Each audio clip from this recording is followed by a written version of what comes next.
Salam değerli həmvətənlərim. Bu həqiqəti hər kəsə çatdırmaqdır niyyətim. Sabah başıma bir şey gələrsə, kimlərsə deməsin, kimisə söydümü, hansısa kriminallarla razborkası mı düşdü, mənim İlham Əliyevdən başqa düşmənim yoxdur. Bu məlumatı da deyirəm ki, hər kəs gerçəkdən xəbər tutsun, gerçəkliklərdən. Necə ki, Vidadi İskəndərini vurdular, vurmamışdan bir neçə gün, hətta bir neçə saat öncə, bir neçə saat öncə killerlərin şəklini çəkmişdi, videosunu çəkmişdi. Eləcə də mən çəkmişəm. Yəqin arxa fondan da biləcəklər ki, İlham Əliyev hansı şəhərdəyəm, hansı polis orqanına gəlmişəm. Dəyərli həmvətənlərim, dəyərli soydaşlarım, İlham Əliyev 24 maddə ilə mənə cinayət qaldırdı.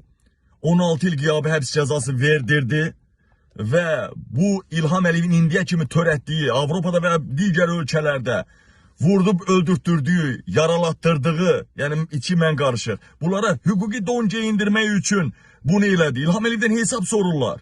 Bəli, Vidadi İskəndərin ölümü sonuncu bardağı daşıran oldu Məhəmməd Mirzəlinin vurulması. Və İlham Əliyev, indi mən bu 24 maddə ilə 16 illik mənə həbs verildi, Almaniyaya sorğu göndərildi. Mən sizə bir neçə gün öncə dedim, Almaniya komissiya yaratmışdı devlət səviyyəsində və mənim günahkar olmadığımı subut elədilər və göndərdilər Azərbaycana. İndi İlham Əliyev ala bilmədi, üstəlik də hüquqi qaydada güya işimizi görür, amma yenə də vurduracaq, məni və ya digərlərini vurduracaq. İlham Əliyev bununla da deyəcək ki, mən məhkəmə ilə hüquqdan əlləşirəm, mən niyə vurdurum ki bunu? Yəni cinayətlərinə hüquqi don geyindirmək istəyir İlham Əliyev. Və 3 gündür məni izlətdirirlər. Dünən də televiziyada dedim, yaymımda dedim, bugün bardağı daşırdılar nəhayət. Maşımın arkasına gizlenen killerler çıktı, kıskaca aldık, neler elədik, çəkdik, bütün deliller polislədi, maşından el izləri götürüldü. Bundan başka indi bu dəqiqə en büyük servise aparıram, göndərirlər məni. Maşını rencen eləyək görə hansısa cip izləmə cihazı nə qoyublar mı, yad cisim var mı maşında, maşın rencen olacaq. Çox güman ki, yəqin gözümüzdə analizlərdən keçəcəyik. İlham Əliyev kişi oldu qoy yaşayaq da, qoy mübarizəmizi aparaq da, kişi kimi mübarizə apar da. Qızların 4 dəfə ərə gedib, hərəsi 4 dəfə, nə 9 nəvən var, nə deyirsən. Özün nə gör, kişi oldu İlham Əliyev, kişi kimi mübarizə apar, ölümüzü söydürürsən, dirimizi söydürürsən, nəslimizə zülm elətdirirsən. İlham Əliyev, Almaniyada 3 gündür məni vurdurmaq istəyirsən, izlətdirirsən məni, çöymirsən cındır oğlu cındır.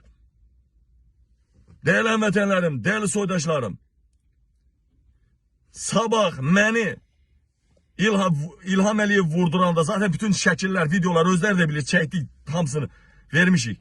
Sabah məni düz indi bilirəm başkasını göndərəcəklər. Onu bildiği o deşifre oldu, indi başkasını göndərəcəklər. Alman polisi də birisi də telefon izləyəcək, kimdir, hala bunun dalda duran kimdir, nədir, belə izləmələr gedəcək. Düzdür, korumalar olsa da. Amma İlham Əliyev, bax sənə deyirəm, kişi kimi mübarizə apar. Bir də deyirəm, əgər İlham Əliyev məni vurdursa, yaralasa, mənim əzizlərim var da, bilirsiniz, blogerlər olsun, ailəm olsun. Onlar çıxıb desə ki, Qabil vuruldu, yaralıdır ya da ölübdür, fərq eləmir. Ayağa qalxmayan, meydana çıxmayan oğlan, qabağına keçəni darmadağın eləyərək İlham Əliyevi devirməyən oğlan, meydanlardan çəkilən oğlan kişi deyil. Bax deyirəm, mənim heç olmasa ölümümdən, yaralanmağımdan bu xalq bəhrə görməlidir. Bax deyirəm, ayağa qalxmayan, İlham Əliyevi devirməyən, bütün devlət, polis maşınları, devlət orqanları, devlət binalarını, hamısını cız elətdirməyən, belə deyirəm ki, şikayət olmasın, cız elətdirməyən, qabağına keçən polisləri darmadağın eləyərək İlham Əliyevi devirmək üçün meydana atılmayan Azərbaycan kişisi erməni soskasıdır. Anası, bayısı, ölüsü, dirisi erməninin altından keçmiş olsun. Bax, söyüş koydum. Məni vursalar, hamınız qalxıb devirirsiniz İlham Əliyevi. Artıq 3 gündə ətrafında gedən proseslər onu deməyə əsas verir ki, İlham Əliyev yaxın vaxtlarda məni vurduracaq. Ayağa gece ilə qalxırsınız ayağa. Yanmayan yer qalmır. Yanmayan bina qalmır. Bax dedim sizə ha. Etməyən namusu erməninin döşəyində olandı. Çox danışmaq istəmirəm, yayımı bəyənin, paylaşın çünki artıq orqan işçiləri gəldi.